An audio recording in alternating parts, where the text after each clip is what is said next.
Okay, so in the last class we had studied types of pre-stressing, right? And this image shows us, this animation shows us your post-tensioning method, right? How a post-tensioning method, how post-tensioning is done. Okay, so one more image showing us how post-tensioning is done. So after this, I had told you that generally we need a minimum as per your ISO 1343/2012. It suggests us that we use a minimum of M30 grade for post-tension members and a minimum grade of M40 for pre-tension members. Okay. So coming to the next thing, what we have discussed, we need to discuss a few requirements of PSC members. So coming to durability and fire resistance, the important thing is cover for durability and fire resistance. So for this, your code, that is a PSC code, that is IS 1343/2012, okay, has given us some guidelines. Okay, so it says that at least minimum of a 20 cover need to be provided for your pre-tension members. And coming to post-tension members, the 30 minimum of a 30 or the size of cable, whichever is bigger, has to be provided. Okay, so that is there. So one more criteria they have mentioned is whenever there is aggressive environment nearby, or when the element is subjected to aggressive environment, we need to increase those cover by 10 Okay, so these are a few requirements with respect to your cover. Okay, so coming to the next thing. So the question is there any other method of applying pre-compression to concrete? We have studied applying pre-compression or applying your pre-stress using tensioned steel. All the methods or the types of pre-stressing that we have seen, we use tensioned steel to apply pre-compression to concrete. So are there any other methods that you can think of to apply pre-compression to concrete? Yes, there are many other methods. We will look into a few of them now.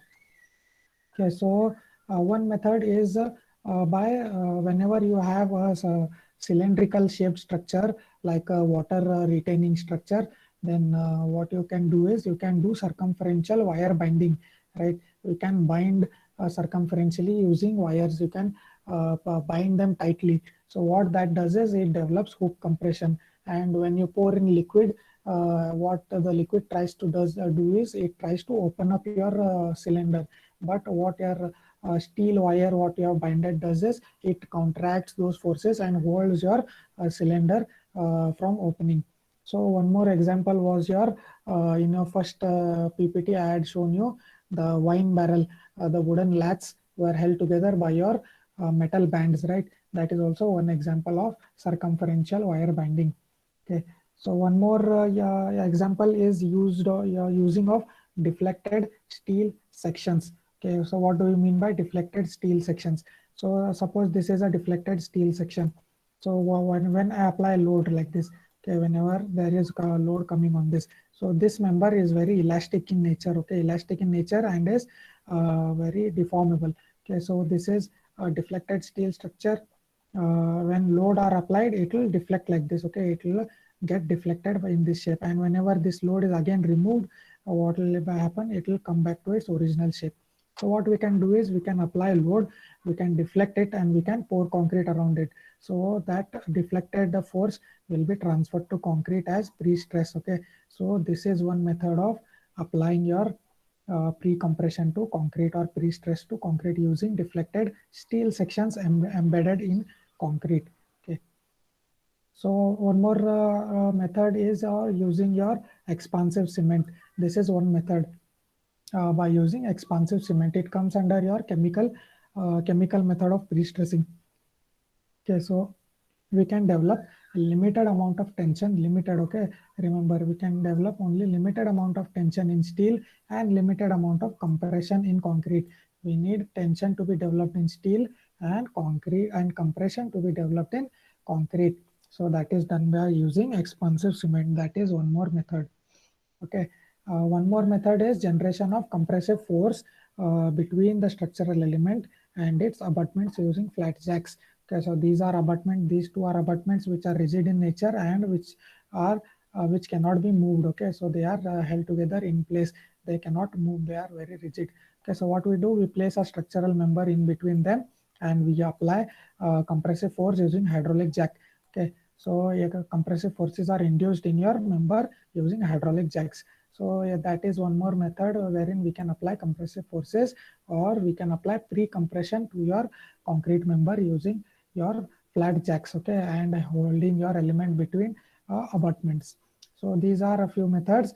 We have seen 4 methods other than using tension steel, okay, other than using tension steel. These are a few other methods wherein you can use these to apply pre-compression to your concrete. Okay, so coming to the next thing, that is stages of loading. Stages of loading. There are various stages of loading that occur, and we have to consider the loads that occur in each of this stage during your design of your PSC member. Okay, so first is your initial stage. Okay, initial stage. This initial stage includes two types. Okay, first is during the tensioning of steel, loads occurring during the tensioning of your steel, and second is the loads at transfer of your pre-stress to concrete. First is when the loads that occur during the tensioning of your steel, and when you release that tension and you transfer that tension as compression to your concrete. So those two loads come under initial stages of loading. Okay, so second one is your intermediate stage of loading, wherein the loads that occur during the transportation of the pre-stressed member. Okay, so usually a pre-stressed members, especially your post tension members are precast elements. Okay, precast elements wherein they are cast in your casting yard, and then they are transported to your site. Okay, so there are some loads they have to handle during the transportation, and such loads are to be considered in your intermediate stage of loading. Okay, so coming to your next stage, that is final. In final, we have two types. That is loads during the service, loads during our operation or at service. That is one. And second is during extreme events, during overloading or during any natural calamities. Your structure will experience extreme forces or ultimate forces. So those ultimate forces and your loads at your service, those come under your final stage of loading. So your stages of loading consist of 3 types: initial, intermediate, and final. So remember these stages of loading. Next thing.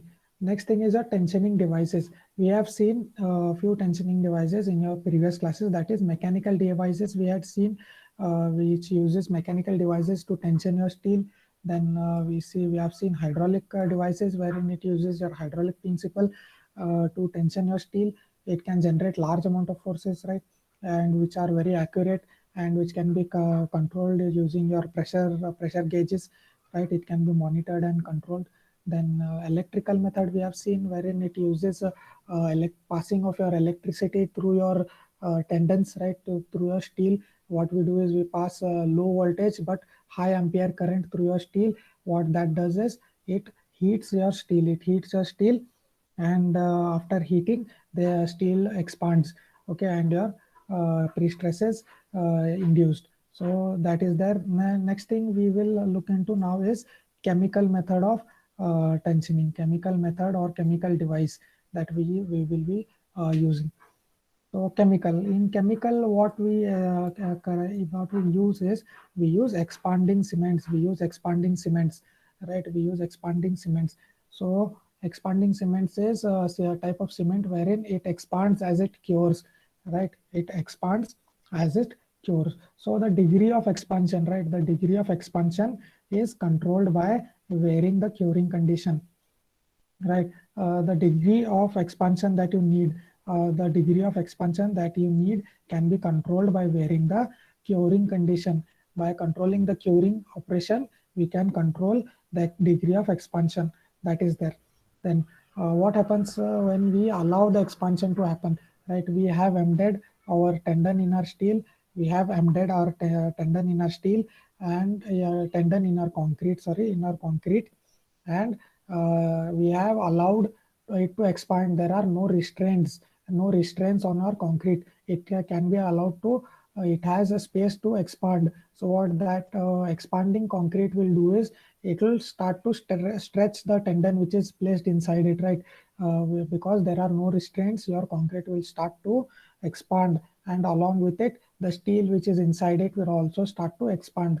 So that is there, and that is how your tension in steel is developed. Okay, so that is one thing.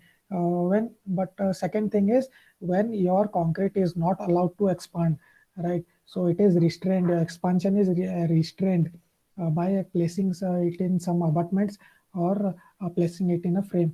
We have used expansive cements, but we are not allowing it to expand. We are restraining its expansion. So what will happen? It will try to expand, but because it does not have any space, that expansion will be transferred to concrete itself as compressive forces.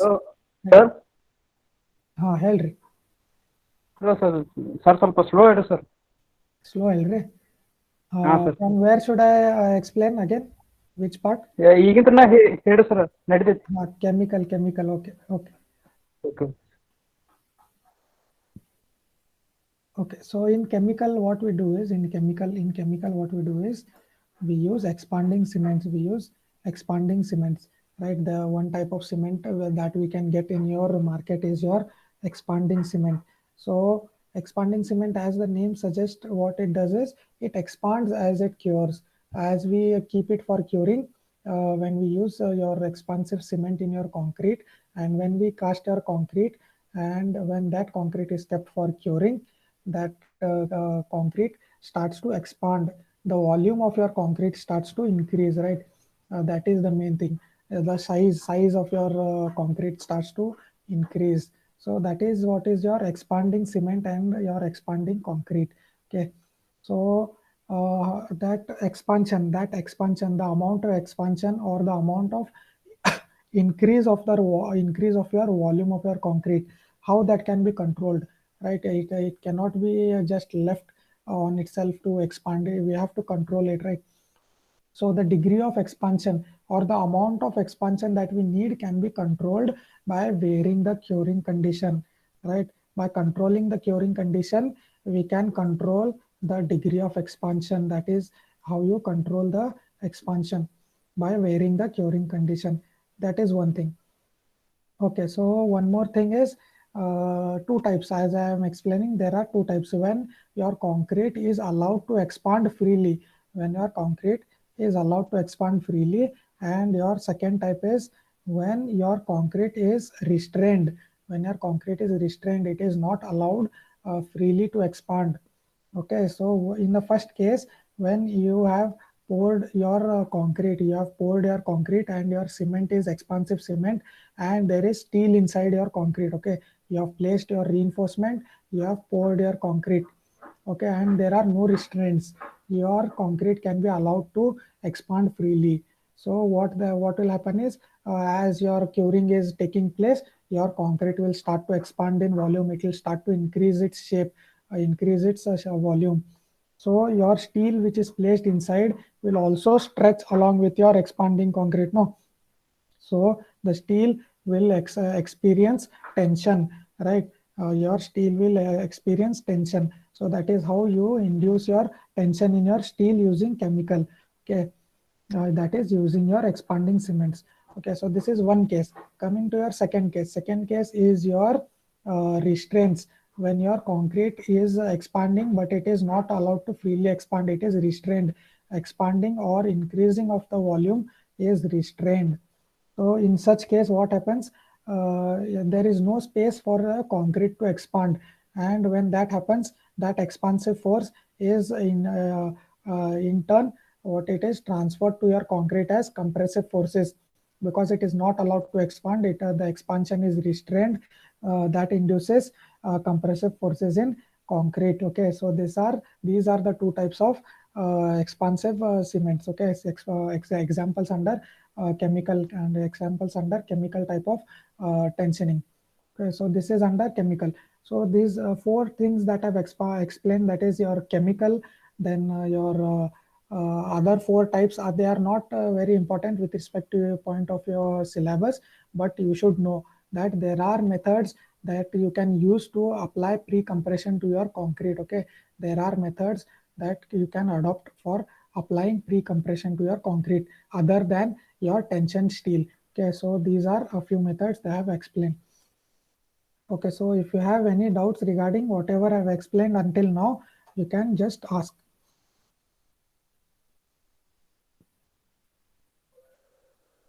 Okay, you can type in chat or you can unmute and you can talk.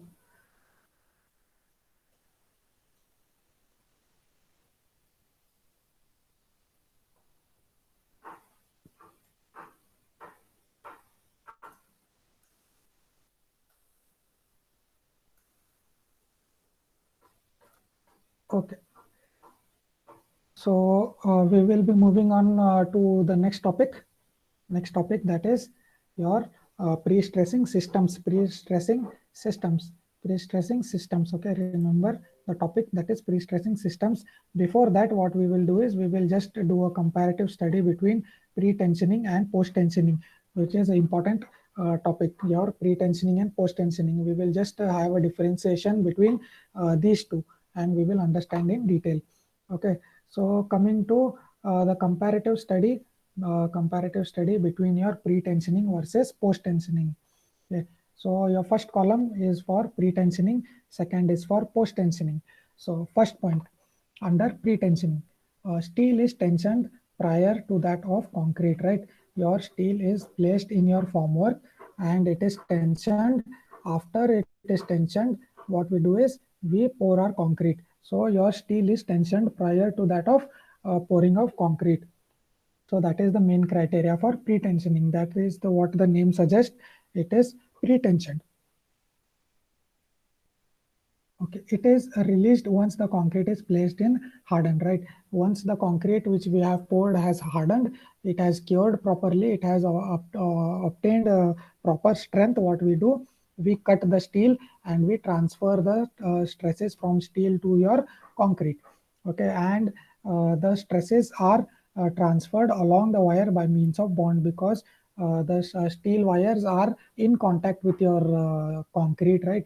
And there is no gap between your concrete and your steel. It is just like a regular RCC reinforcement which is placed, but it is tensioned and it is placed. That is the only difference. So your transfer of stresses is by bond between your steel and your concrete. So remember this important thing, it is transferred by bond.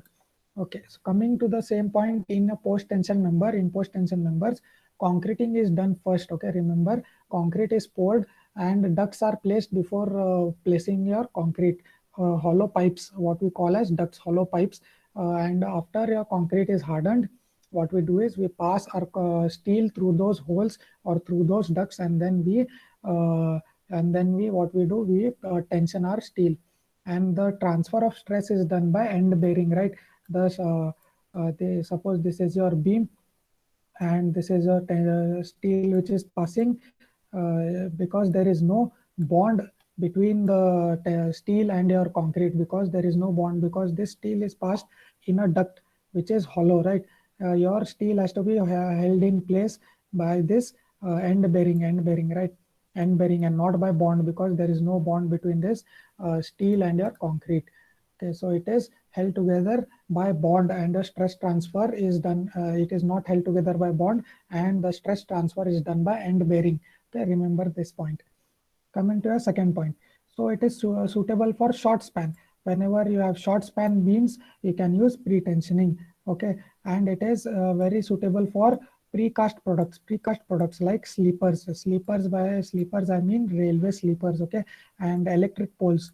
On mass production, whenever we want to produce any item which is in bulk, right? Whenever we want to do mass production of the same item, what we can adopt is we can adopt pre-tensioning. We can adopt pre-tensioning. So sleepers and electric poles are of the same size, same shape, and have to satisfy your same criteria, right?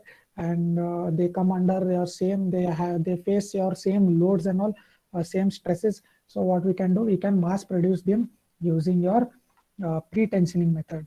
And what is post-tensioning method? Post-tensioning method is used usually for long span bridges. So maximum of the time, whenever you see post tension bridge. Whenever see a bridge, it may be a flyover, or it may be a metro bridge, or it may be any bridge across a waterway, right? So all those bridges maximum of the time are made up of post tensioning. What we do is, we cast our deck slab, we cast our box section and our deck slab in your casting yard.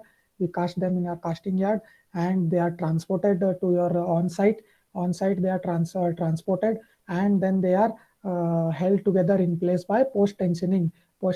So maximum of the bridges that you see are usually post tension bridges. So post tensioning can be used for long span bridges, remember. Coming to your third point. So in pre-tensioning, cables are basically straight and horizontal, right? It is difficult for having a curved and inclined position. Why? Because we place our this is our formwork. What we do, we place our steel, which is usually straight, and we tension it using jacks, right? So keeping a curved profile like this, if you want to have a curved profile like this, it is difficult, right? In pre-tension, usually it is straight and horizontal. You can see in the first case, it is always straight and horizontal. So that is one disadvantage of your pre-tensioning, wherein your cables can be usually straight and horizontal, and no other profile can be given to them. It can be given, but it is very difficult to obtain. Okay. So what one more thing we can do is, we can keep the wires eccentrically. That is one option. Suppose this is your cross section, this is your neutral axis. So like your RCC, we place our steel eccentrically, not at your center. No, we place them eccentrically at your tension side. So usually the same way we place our steel tendons eccentrically. So that option is there. We can place our steel tendon below our neutral axis. You can see, if this is the neutral axis, we have placed our steel tendon below the neutral axis eccentrically. Okay, so that is option. That is one option which we can follow in pre-tensioning, but it has to be usually straight and horizontal. Okay, so what the cable profile is usually followed is, suppose we have some BMD for our beam. We have drawn a BMD for the beam. Okay, so the cable profile for usually is aligned as per your BMD. As the shape of your BMD is, that is what is the shape of your cable profile. Usually that is what is followed. Okay, so usually that cannot be followed in your pre-stressed concrete. Okay, so coming to next point, structural disadvantages are less compared to that of post tension. Structural disadvantages are lesser compared to that of post tension. This is one advantage compared to your post tensioning, that the structural disadvantages are lesser. Okay, coming to your point in your post tensioning. Post tensioning cables can be aligned in any manner to suit your BMD. Okay, so we can place our ducts as per our BMDs, and we can later on, what we can do after our concrete is placed, we can pass our cables through these ducts, and we can tension them. So that is one option. So that option is given in your post tensioning, because concrete is placed before your pre tensioning. Only your ducts are placed, right? So these ducts can be aligned as per your BMD, as per our BMD, and any fashion, any curve can be obtained. So what that does is, when we align our steel as per the BMD, we need lesser amount of steel, right? So that will prove your section to be economical in the end, right? That will prove economical, and we can have long span bridges. If we can handle the stresses as per your BMD, that can be very economical, and we can have long span. Okay, so that can be obtained in your post tensioning members. Coming to your next point, in curved or inclined cables can have vertical components, right? Whenever we have such kind of curved type of or inclined type of cables, right? Whenever it is suppose in this pre-tension, it is horizontal, so there is no vertical element to this vertical what you call component, vertical component, there is only a horizontal. But since this is inclined to some angle, what will happen is, suppose this is your inclined cable at the end, this is how it is ending here, right? This is how it is ending. So this is inclined. So this force has to be resolved into vertical component like this, in vertical component and in horizontal component, because it is inclined. So what this vertical component will help in is, it will help in shear, it will help in reduction of your shear force. Okay, so it will help in reduction of your shear force. So that is one more advantage of your having inclined type of member, inclined type of steel cable. Okay, so hence post-tension beams are superior to pre-tension beams, both from flexural and shear resistance point, because of this vertical component that we are experiencing at the end. So because of that, your post-tension beams are superior to pre-tension beams, both in terms of flexure and shear. Okay, in terms of flexure and in terms of shear, they are superior compared to your pre-tension beams. Coming to your last point, you have to remember that pre-stress losses are more compared to post-tension concrete. So pre-stress losses are more in this pre-tension members, and pre-stress losses are less in your post-tension members. So when we get to your losses chapter, we will learn in detail, and you will have clear idea why these are less here and why they are more here. Okay, so if you have any doubts regarding any of the 4 points that I've explained, you can ask now. If you have any doubts, or if you have anything to ask, or you need me to explain any of the 4 points that I've explained now, you can ask now.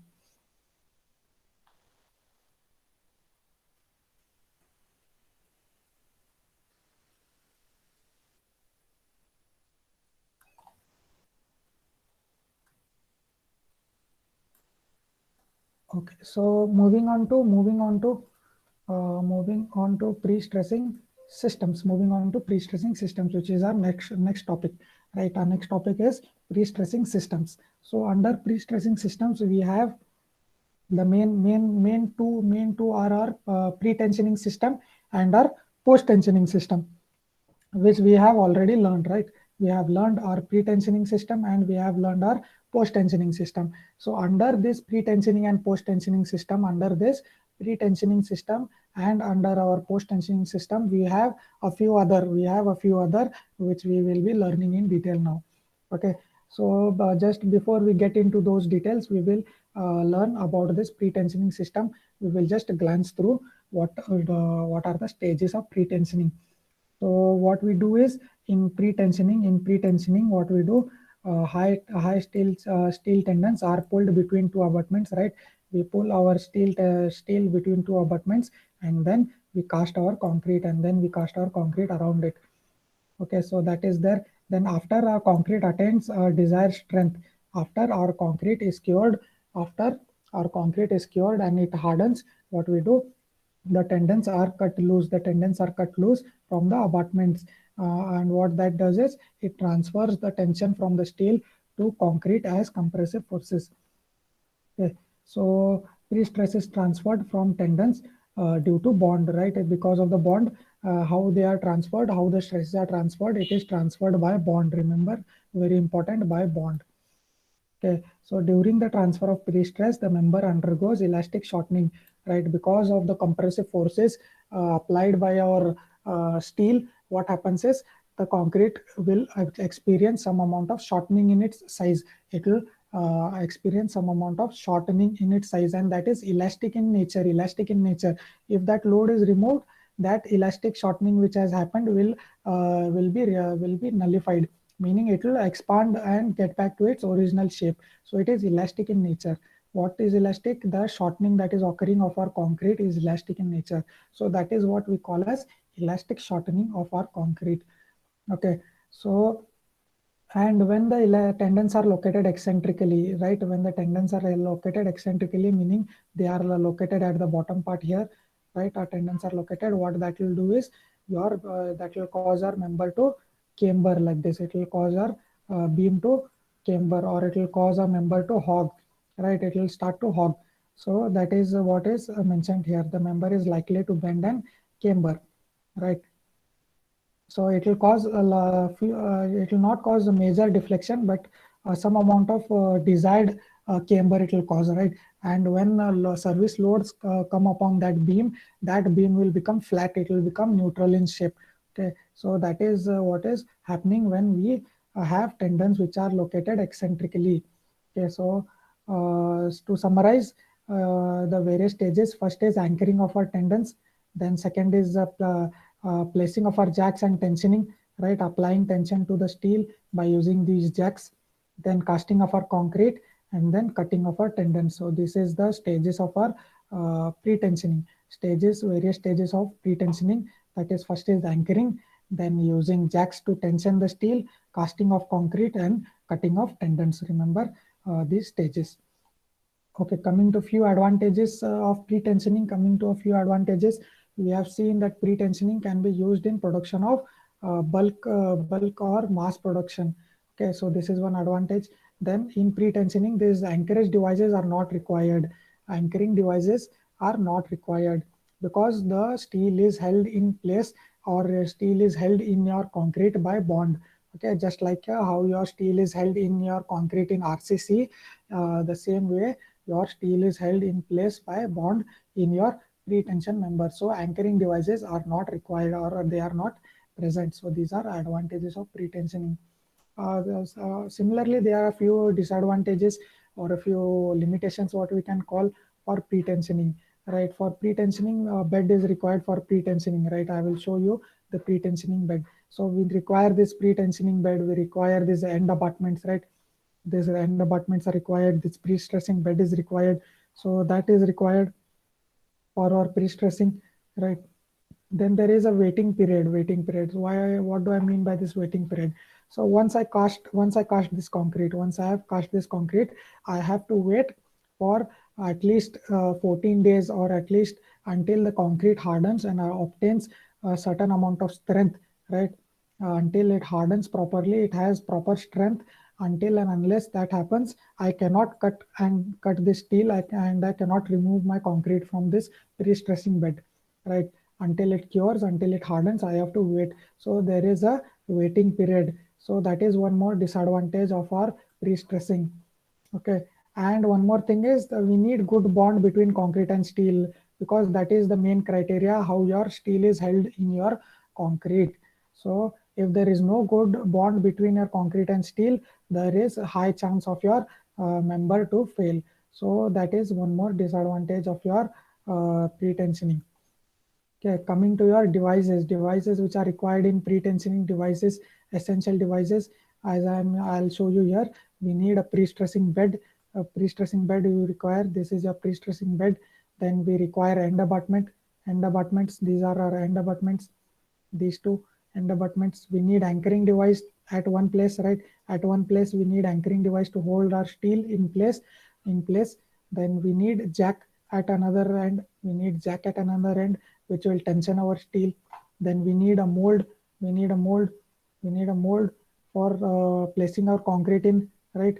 Then these are a few devices. See, a pre-stressing bed, end abutments, mold, jacks, and anchoring devices. Okay, so these are the devices which we require. Okay. So after our concrete is placed and when it hardens, what we do, we cut it from here. We cut it and we take our beam outside. Okay, so this is how the process is. Okay, so one more thing is an extension of the previous system is the Hoyer system. So our Hoyer type of system comes under pre-tensioning. Under pre-tensioning, we have this system called Hoyer system. This Hoyer system is also called as long line method. This is an extension of this method.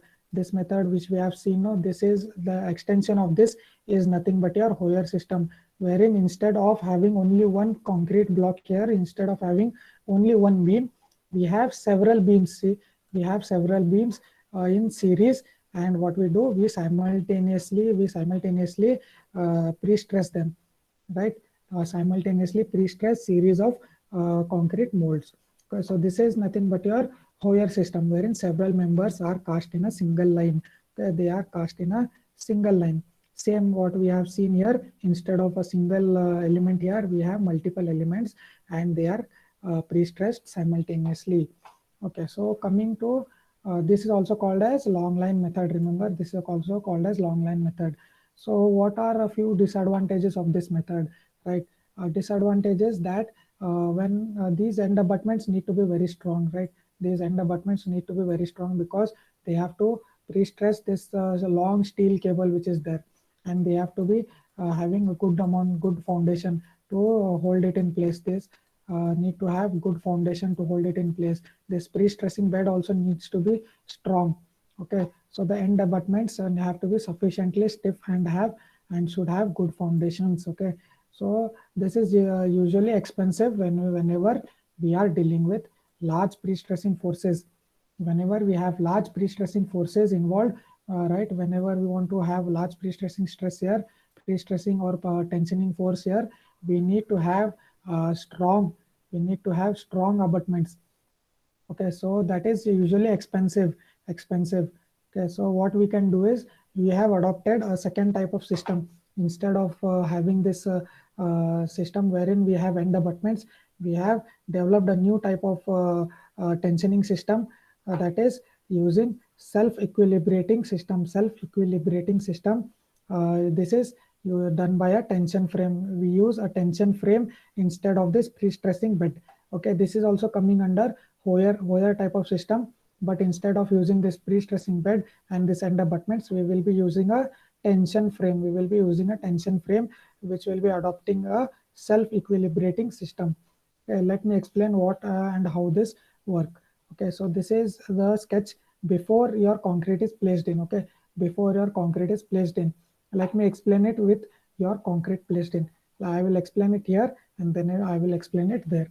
Okay, so in this image is clear, wherein you can see concrete is placed here, concrete is placed here, right?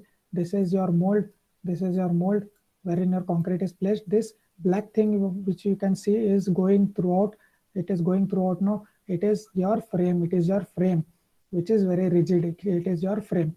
Okay, so these are steel sections here, steel sections here, steel sections, this is also steel section. Okay, and these are your hydraulic jacks. Okay, these are your hydraulic jacks, and this is how it will look in elevation. Okay, elevation, there are no end abutments, you can see no end abutments. And how this when this and this is how you this is how it will you can observe it in plan. Okay, so what this method does is when we try to tension, when this jack tries to push it, it will push it against this frame. Okay, against this frame and not against your end abutments. And it will try to push against this frame. These steel sections are placed now, it will push against the steel section and it will try to stretch. Okay, and this is your steel wires are anchored over here. You can see it is anchored over here. So what that will do is it will eliminate the requirement of your end abutments. It is pushing and it is tensioning against your steel frame. This steel frame is there now, it is pushing and it is tensioning your steel against this steel section. Okay, and not against your end abutments. So your requirement of your end abutments are eliminated here. So this image shows us before placing of our concrete. This yellow thing you can see is the mold. This is your steel frame, and these are your steel sections which are there for your helping. And this is steel sections. These are jacks. These are threaded rods. You can see, and these red color three strands you can see are your tensioning rods. Okay, so this is before placing of our concrete, and this is called a stress bench. Okay, this is called a stress bench.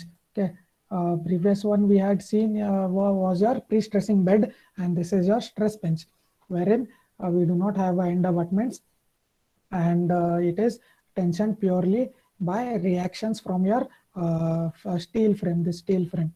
Okay, so this is a modern thing what they have adopted in your Hoyer system, Okay, this is also coming under Hoyer system. So this is also called as long line method, wherein several members are cast in a single line. You can see in this also several members. See here they have cast 3 members simultaneously and they are tensioning the steel. Okay, so this is what is under your Hoyer system. Coming to your last point today, we will be looking into anchorage devices. Okay, anchorage devices. So this anchorage devices are often made of wedge and friction principle, wherein anchorage devices, why they are used is they are used to hold your steel in place. They are used to hold your steel in place at the ends, because in your post tensioning, there is no bond, right? There is no bond between your concrete and your steel, so we have to hold them in place at the ends, right? So how they are held in place? They are held in place by using a anchorage device. And how they work?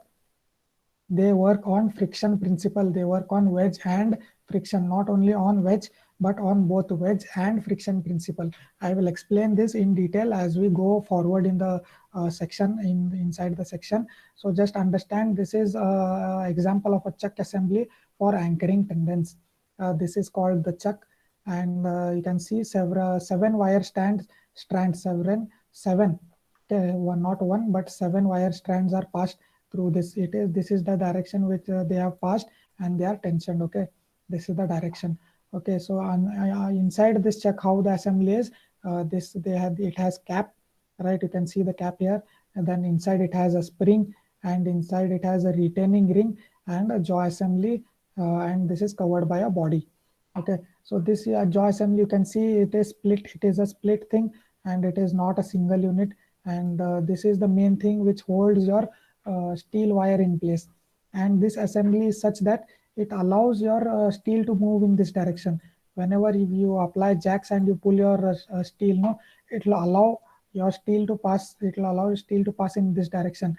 But when you release your pulling force, it will not allow the steel to get back. It will not allow the steel to go in back in this direction. It will hold your steel in place. Okay, so how it will hold your steel in place, we will explain, or we will look into in your next class. Okay, so if you have any doubts regarding any of the thing that I've explained now, you can ask.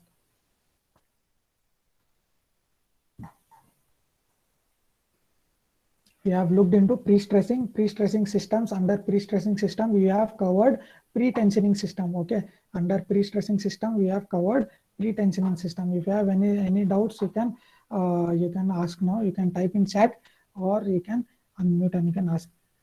Okay. So under pre-stressing system, under that we have two types. We have post-tensioning and we have pre-tensioning.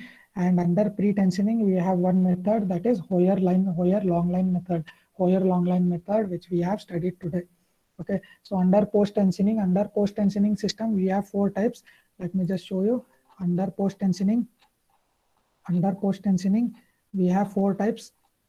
Okay. Under post-tensioning, we have four types of pre-stressing system, that is Freyssinet system, Magnell-Blatten system, Gifford-Udall system, and Lee-Meckel system. This we will be studying under post-tensioning systems. Okay, so under pre-tensioning, we have only one, that is Hoyer long line method, and under post-tensioning systems, we have this four methods: Freyssinet system, Magnell-Blatten system, Gifford-Udall system, and Lee-Meckel system.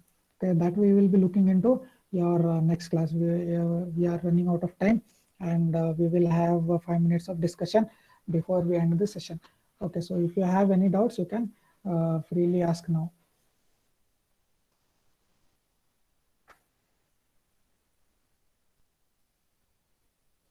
Until that happens, you can start typing in your attendance. Okay, you can start typing in your attendance, and simultaneously, if anyone has anything to ask, they can always they are welcome to ask.